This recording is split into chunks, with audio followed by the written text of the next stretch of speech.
The city of Noctalis was always awake. Its neon lights hid a darker secret. Every midnight, the shadows grew longer. They stretched in unnatural ways, mimicking the movements of the city's inhabitants. But most people never noticed. They didn't want to, because when you looked closely, you saw that some shadows weren't quite right. Some were moving without their owners. One such person was Arin, a quiet high schooler with messy black hair and tired grey eyes.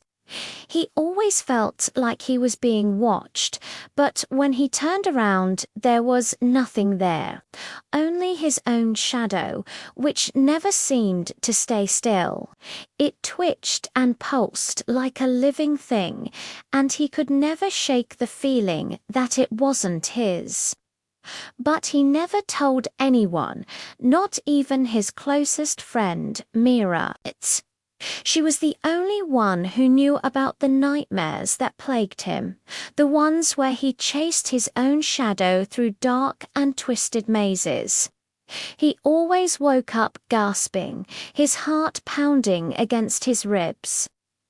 Mira had been there for him when the nightmares started after the incident. She understood how it felt to lose control, to feel yourself slipping away into the darkness.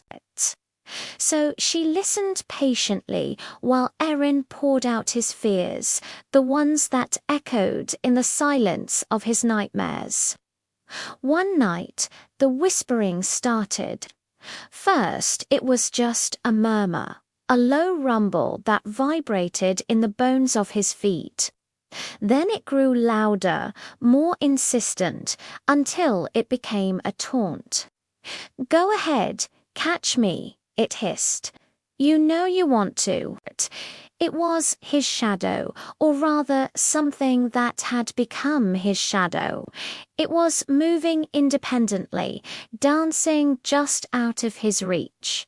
And when he tried to grab it, his fingers met only empty air. Finally, driven by desperation, Arin sought out Mira. He had to tell someone.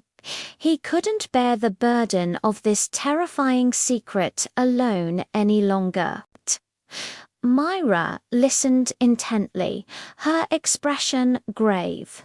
When he finished, she shook her head slowly, her eyes filled with concern. "Shadows can't talk, Arin. You're exhausted. Why don't we take a walk and get some fresh air?" But Arin couldn't calm down. His heart pounded in his chest like a drum. "No, you don't understand. Please," he whispered urgently, reaching out to her. "It's real, my shadow. It's not mine. It wants to take my place."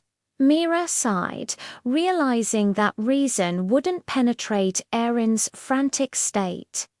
So she followed him, her footsteps echoing his own. They walked in silence for a while, the only sound their hushed whispers and the distant rumble of traffic. Suddenly, Arin stopped, his eyes wide with newfound determination. "Wait here," he said, turning to Mira. "I have to do this myself." Before she could respond, he disappeared into the darkness, leaving Mira alone in the eerie glow of the street lights. He found the whispers again, guiding him deeper and deeper into the maze of the city.